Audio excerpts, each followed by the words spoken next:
પારડીથી નાસિક હાઈવેને જોડવા બાયપાસ રોડના સર્વેની કામગીરી સામે બાલદા ગામે ઉગ્ર વિરોધ। 5 થી 6 લોકોના પાકા ઘરો, ખેડૂતોની જમીન સંપાદિત થવાને લઈ લોકટોળા એકત્ર થઈ સર્વેની કામગીરી અટકાવી।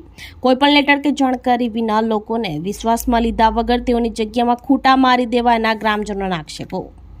Pardi national highway number 48 fountain હોટલના બાજુમાંથી બાયપાસ રોડ માટે બાલદા ગામથી નાસિક હાઈવે 848 ને જોડવા માટે સર્વેની કામગીરી પોલીસ બંદોબસ્ત સાથે હાથ ધરવામાં આવી હતી, જેને લઈ બાલદા ગ્રામજનોમાં વિરોધનો વંટોળ વકર્યો છે અને કોઈપણ જાતની જાણકારી કે લેટર આપ્યા વિના ખૂટા મારી દીધા હોવાના આક્ષેપો કર્યા હતા।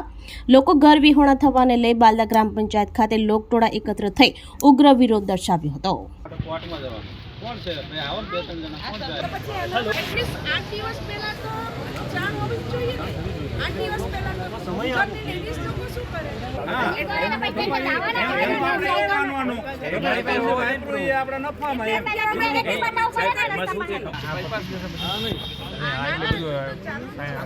બાલદા બધીમાં બધી બેગળો ગુજવાત છે બધું બાલદીમાં માપણી નાના પેરામે બંધ કરાવી રાખીને રહ્યા ગામડામાં ત્યારે તો કોઈ ને સારી વસ્તુ છે એટલે અમારો રસ્તો જોઈ છે મારો પણ સાહેબ વાત કરે તો તમને જોઈને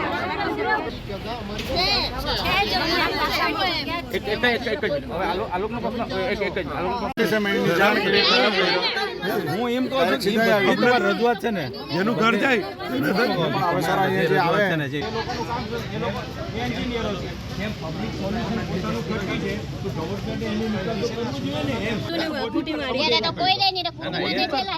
તમારે વળતર અંગે જ વાત કરો, મારી આગળ કે આ કરશો અમને તો ઉપરથી કહી દે છે કે આ ઘર ને જમીન બધું જતું જ રહેવાનું। આજે 20 વર્ષ પહેલા એ લોકો પાયો રાખેલા જેમ તેમ ઘેર બાંધી દીધા। હવે હું છે કે બાંધું ને તૂટી જવાનું તકલીફ આ લોકો ના છે। અત્યારે પારડી નાસિક હાઈવે થી જઈ રહેલો હાઈવે માટે સર્વેની કામગીરી પૂરજોશમાં ચાલી રહી છે।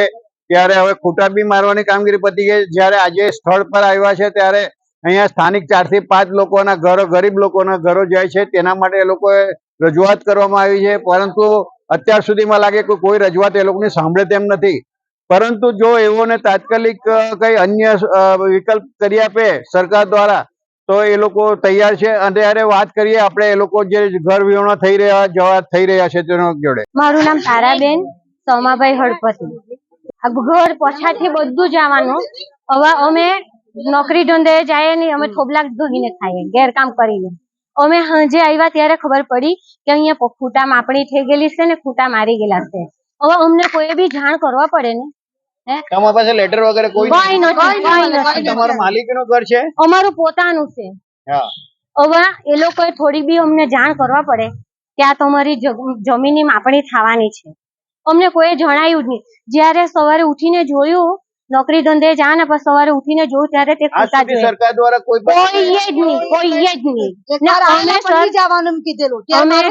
અમે ખાલી આ બેન નું ઘર જવાનું એવી નોટિસ આપેલી એમ કેતા હતા। એ નૈનાબેન જયેશભાઈ છે, એનો મન બુદ્ધિ નો છોકરો છે, 2 જણ ને સાસુ 2 જણ છે, એ લોકો 3 જ જણા છે।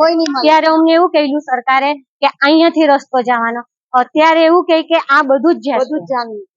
અમારી જગાની હોય તો અમે કયા જઈએ? બાલદામાં કેટલા જણના ઘર જઈશ? અમારા બાલદામાં 9 જણના ઘર જવાના। અમે 2 સાસુ વિધવા છે, છોકરો મન બુદ્ધિ છે, અમારું કોઈ નથી ને જમીન ને ઘર બધું જવાનું છે, તો અમે ક્યાં જવાના? આજે અમે કીધું કે અમને ઘર જોઈએ છે ને અમે ક્યાં જવાના? ગરીબ માણસ। તમને ક્યારે અમે માપણી કરવા એટલે કોઈ ઘર હતું જ નહીં ને એ લોકો માપણી કરી કાલે ખબર પડી।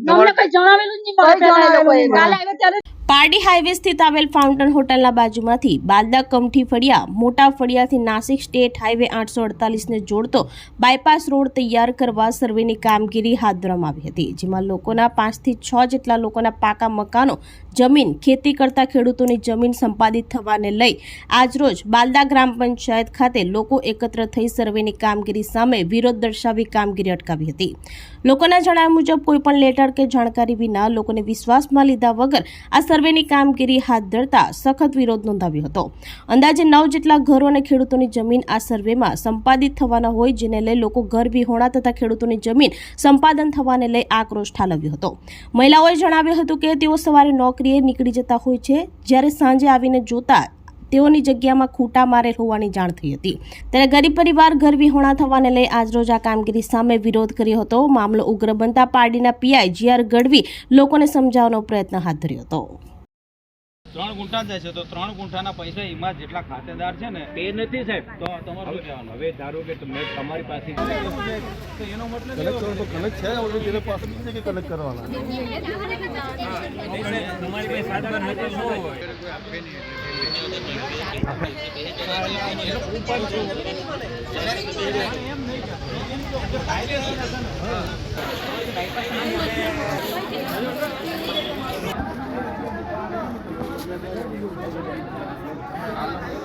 રજૂઆત કરવાની ત્યાં કરો. અહીં ખોટી ઓલી કરીને કઈ મતલબ નથી. આંબળો આ ફોટો દેખાડો એવું નહીં. તમારે કાયદેસર જે સિસ્ટમ હોય સિસ્ટમ પ્રમાણે જ આવે. હા, એમનું કેવું એમ છે કે અમને જાણ કરવા વગર આ બધી પ્રોસેસ એ બરાબર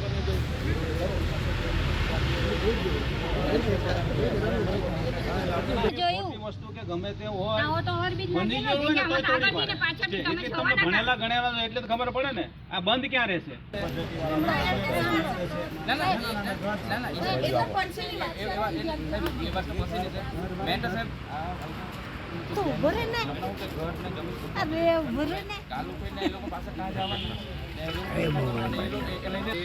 ખાલી વળતર કેટલું મળશે બરાબર, એના કારણે તમે ભેગા થયેલા હોય તો હું એ તમને સમજાવી શકું છું. વળતર એવી રીતે નક્કી કરવામાં આવે કે ધારો કે આ ગ્રામ પંચાયતનું મકાન છે, એની અત્યારની માર્કેટ વેલ્યુ 100 રૂપિયા છે, તો તમે 100 ગુણ્યા 2 કરીને 200 રૂપિયા ચૂકવવામાં આવશે બરાબર છે. અને જમીનની કિંમત છે, જમીનની કિંમત તમને કહ્યું કે જંત્રી ભાવ તો બહુ ઓછા છે, તો જંત્રી કિંમત પ્રમાણે ચૂકવવામાં નહીં આવે. જંત્રી કિંમત જે અત્યારે જેટલા બી એસઆર છે ને કે સબ રજિસ્ટ્રાર પાસેથી ઉતારા લેવામાં આવે છેલ્લા 3 વર્ષના પ્રાથમિક જાહેરનામાની તારીખ બરાબર, એમાં બધાથી વધારે જે હોય એને ઉપર મૂકવામાં આવે. એવા 50% જે વધારેમાં વધારે કિંમતોથી માર્કેટ વેલ્યુ હોય ને એ માર્કેટ વેલ્યુના એવરેજ કાઢવામાં આવે અને એ એવરેજના ડબલ ગણા ચૂકવવામાં આવે. હા બેન દિલીપભાઈ, ના અમારું પેટ્રોલ પંપની બાજુમાં ઘર છે. અમારું ઘર નથી જવું, રસ્તો જાય તો વાંધો નથી અમને, પણ જગ્યા જાય તો ચાલે, પણ ઘર અમારું જવું જોઈએ નહીં. એ લોકોને કીધું કે અમારું ઘર નહીં જવું જોઈએ, જમીન જાય તો ચાલશે, અમને ઘર બચવું જોઈએ. અમારું કેટલા જણના ઘર જતા છે? 7-8 જણના ઘર જતા છે. તમારું કયા ફળિયામાં હાલ છે? અમારે સડક ફળિયામાં ગણાતું છે, એટલે ઘર જવું જોઈએ નહીં, જમીન જશે તો ચાલશે અમને. આજે આવેલા તો શું કરી ગયા? આજે એ લોકો કીધું કે બાપા માપા અમે નથી લેવાનું, જગ્યા પર રસ્તા જોઈ લો તમે. વિરોધ કર્યો છે? હા, વિરોધ કર્યો છે અમારે. જવું જોઈએ, અમારું ઘર જવા જોઈએ નહીં.